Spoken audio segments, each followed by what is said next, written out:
नमस्कार और स्वागत है अनस्पोकन रेल्म में। कभी आपने खुद से ये सवाल किया है, आखिर इस सब का मतलब क्या है? सुबह उठकर वही रूटीन, वही संघर्ष, वही कनेक्शंस, लेकिन अंदर एक चुप्पी, एक खालीपन जो हर खुशी को निगल जाता है।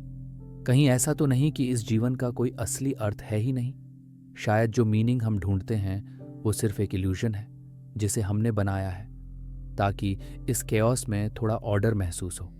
जब इंसान इस इल्यूजन को पहचान लेता है तो सामने आता है एक क्रांतिकारी दर्शन, नाहिलिज्म।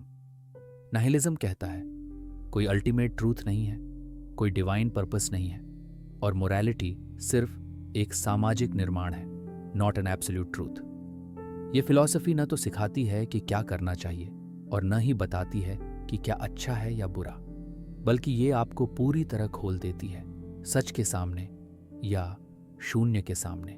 आज अनस्पोकन रेल्म में हम इस यात्रा की शुरुआत करेंगे जहां हम समझेंगे निहिलिज्म को, उसके इतिहास को और उस अंधेरे को जो कभी डरावना होता है तो कभी मुक्ति देने वाला। निहिलिज्म एक ऐसा शब्द जो सुनने में जितना खाली लगता है उतना ही डरावना भी है। ये सोच, ये दर्शन हमें बताता है कि इस जीवन का कोई जन्मजात अर्थ नहीं है, ना कोई कॉस्मिक प्लान, ना कोई परम सत्य, ना ही कोई मोरालिटी जो यूनिवर्सली सही हो। जो कुछ भी हमने मीनिंग समझा है वो सिर्फ इंसानी दिमाग की एक रचना है। हमने उसे गढ़ा है ताकि केओस को थोड़ा कंट्रोल में रख सकें, पर निहिलिज्म उस भ्रम को तोड़ता है। वो कहता है कि तुम जिस जीवन को जी रहे हो वो शायद सिर्फ एक इल्यूजन है और उसका कोई गहरा मकसद नहीं। कुछ लोग इसे एथिज्म से जोड़ते हैं, लेकिन फर्क है, एथिज्म सिर्फ ईश्वर को नकारता है, पर फिर भी वो इंसानियत, रिश्ते, इमोशंस और लॉजिक पर विश्वास रखता है। एथिस्ट कह सकता है कि भले ही भगवान न हो पर जीवन मीनिंगफुल हो सकता है, पर नाइहिलिस्ट वो सब कुछ नकार देता है। वो कहता है अगर मीनिंग इंसान ने ही बनाया है तो वो भी झूठ है, वो भी टेम्परेरी है। इसीलिए निहिलिज्म और एक्सिस्टेंशियलिज्म में भी फर्क है। एक्सिस्टेंशियलिस्ट मानता है कि दुनिया में मीनिंग नहीं है, लेकिन इंसान अपने चॉइसेस, अपने कर्मों से उसका अर्थ बना सकता है। वो मीनिंग को पैदा करने में विश्वास रखता है, लेकिन नाइहिलिस्ट वहां भी नहीं रुकता। वो पूछता है जब सब कुछ कल्पना है तो उस कल्पना में अर्थ ढूंढना ही क्यों? और यही विचार उसे खतरनाक भी बनाता है और खूबसूरत भी। निहिलिज्म तुम्हें कुछ नहीं देता, ना सहारा, ना सांत्वना, ना उम्मीद, सिर्फ एक खौफनाक आजादी कि तुम इस ब्रह्मांड में अकेले हो और शायद तुम्हारे होने या ना होने से कोई फर्क नहीं पड़ता। निहिलिज्म कोई नया विचार नहीं है। ये इंसान के भीतर तब जन्म लेता है जब उसके सारे विश्वास एक एक करके टूटने लगते हैं, जब वो दुनिया से, भगवान से, समाज से और आखिर में खुद से भी सवाल करता है, क्या ये सब सच में है या बस मैंने मान लिया है? 19वीं सदी में इस सोच को एक स्वर मिला, एक ऐसा स्वर जो दहाड़ता नहीं था बल्कि धीरे धीरे तुम्हारे अंदर की दीवारें गिरा देता था। उसका नाम था फ्रीडरिच नीत्शे। नीत्शे ने कहा गॉड इज डेड, लेकिन यह ऐलान किसी जीत का नहीं था, यह एक चेतावनी थी। वो कह रहा था कि हमने भगवान को नहीं मारा, हमने उस भरोसे को खो दिया है जो हमें उद्देश्य देता था। नीत्शे के लिए निहिलिज्म सिर्फ एक समस्या नहीं थी, वो एक अनिवार्य परिणाम था उस संस्कृति का जो अपने ही मूल्यों को खो चुकी थी। उसने देखा कि जब लोग ईश्वर, धर्म और मोरालिटी से विश्वास हटा देते हैं तो वो खालीपन में गिरने लगते हैं, एक ऐसे वॉइड में जहां कुछ भी सच नहीं लगता। लेकिन नीत्शे वहीं नहीं रुका। उसने इस खालीपन को देखने के बाद एक सवाल उठाया, अब क्या हम इस शून्य में डूब जाएं या इस खालीपन से कुछ नया गढ़े? नीत्शे चाहता था कि इंसान ऊबरमेंश बने, एक ऐसा प्राणी जो खुद अपने मूल्यों को गढ़े, जो मीनिंग बनाए उस दुनिया में जहां कोई मीनिंग बचा नहीं। लेकिन नीत्शे अकेला नहीं था। उसी समय रूस में एक और स्वर उठ रहा था, रशियन निहिलिज्म का। रूस में निहिलिज्म ने एक अलग रूप ले लिया था, एक क्रांतिकारी रूप। यहाँ ये दर्शन सिर्फ सोचने की चीज नहीं था बल्कि एक रिबेलियन बन गया था। 19वीं सदी के रूस में युवा पुरानी परंपराओं, राजशाही और धार्मिक डॉगमास से तंग आ चुके थे।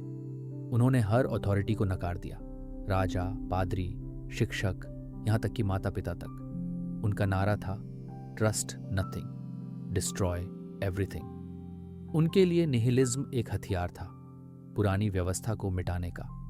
लेकिन जहां नीत्शे ने इस शून्य से अर्थ बनाने की बात की, वहीं रूसी निहिलिस्ट ने उस शून्य में आग लगाने का काम किया।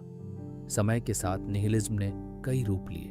कभी ये एक दुखद एहसास बना, कभी आर्टिस्टिक रिबेलियन, तो कभी राजनीतिक उथल पुथल का बीज। आज भी चाहे हम फिलॉसफी पढ़ें या इंटरनेट पर डार्क ह्यूमर देखें, निहिलिज्म हर कोने में बसा हुआ है, कभी डिप्रेशन की शक्ल में तो कभी सवालों की। अब हम उस सबसे ज़रूरी सवाल की ओर बढ़ते हैं, ये सोच इंसान पर असर कैसे डालती है।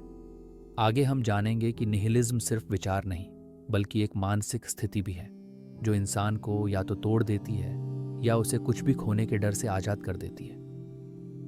कभी कभी सबसे खतरनाक चीज़ वो होती है जिसका कोई रूप नहीं होता। निहिलिज्म भी वैसा ही है। ये न कोई डर है, न कोई दुख, लेकिन फिर भी ये इंसान के भीतर सब कुछ खाली कर देता है। जब कोई इंसान इस सोच से टकराता है कि शायद कुछ भी मायने नहीं रखता, तो सबसे पहले जो चीज़ आती है वो है खामोशी। एक गूंजती हुई चुप्पी जिसमें सारे उद्देश्य, सारे गोल्स, सारे इमोशंस धीरे धीरे फेड होने लगते हैं। शुरुआत में ये एक तरह का रिलीफ लगता है, जैसे कोई भारी बोझ उतर गया हो। अब किसी से इम्प्रेस करने की ज़रूरत नहीं, अब किसी मोरालिटी को प्रूव करने की ज़रूरत नहीं, क्योंकि सब कुछ मीनिंगलेस है।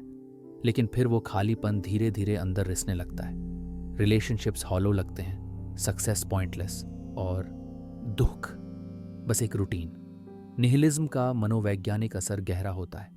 कई बार ये अवसाद की तरह दिखता है, कई बार भावनात्मक एहसास की तरह। एक ऐसी स्थिति जहां इंसान रो भी नहीं सकता, क्योंकि उसे पता है कोई सुन नहीं रहा। लेकिन हर अंधेरे में एक पैराडॉक्स भी छिपा होता है। निहिलिज्म उस व्यक्ति के लिए एक आज़ादी भी बन सकता है जो उस खालीपन को सहने की ताकत रखता है, क्योंकि जब कुछ भी मायने नहीं रखता तब सब कुछ पॉसिबल भी हो जाता है। अगर कोई मीनिंग नहीं है तो तुम खुद मीनिंग गढ़ सकते हो। अगर मोरालिटी एक इल्यूजन है तो तुम अपनी मॉरल कोड बना सकते हो। अगर भगवान मर चुका है तो शायद अब तुम अपने अंदर एक यूनिवर्स जगा सकते हो। यही वो डुअलिटी है, एम्प्टीनेस और फ्रीडम का।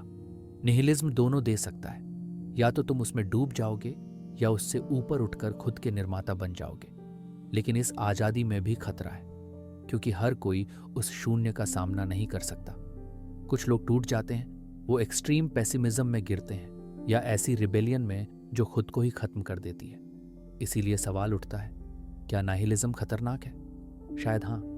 अगर इसे समझे बिना अपनाया जाए तो ये आत्मविनाश की ओर ले जा सकता है, पर अगर इसे समझा जाए तो ये एक ऐसी शक्ति बन सकता है जो इंसान को इल्यूजन से आज़ाद करती है।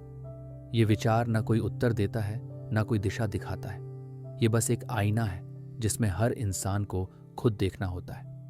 अब हम बढ़ते हैं इस यात्रा के अंतिम पड़ाव की ओर, जहां हम जानेंगे कि क्या इस खालीपन से भी कोई रोशनी निकल सकती है, क्या निहिलिज्म से ऊपर उठा जा सकता है।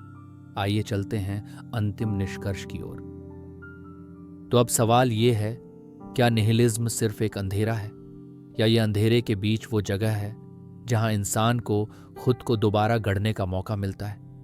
जब सब कुछ टूट जाता है, वो रिश्ते जिन पर हम टिके थे, वो सपने जिनमें हम जी रहे थे, और वो उम्मीदें जो हमें संभाले हुए थीं, तब जो बचता है वो या तो एक खालीपन होता है या एक आज़ादी।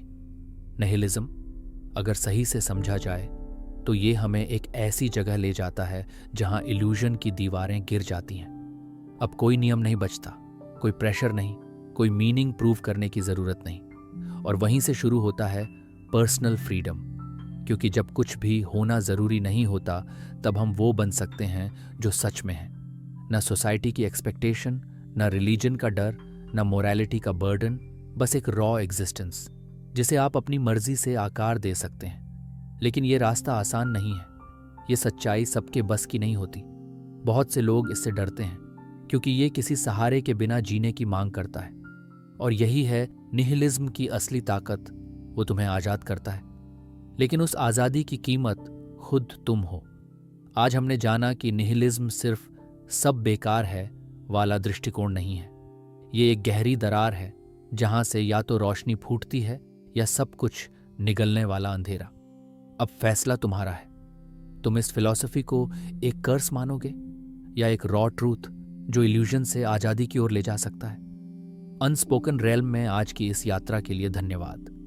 अगर आप इस वीडियो से जुड़ सके तो अगली बार हम और भी गहरे उतरेंगे मानव मन की उन सतहों पर जहां सच्चाई अक्सर डरावनी होती है लेकिन जरूरी भी। मिलते हैं अगले अध्याय में।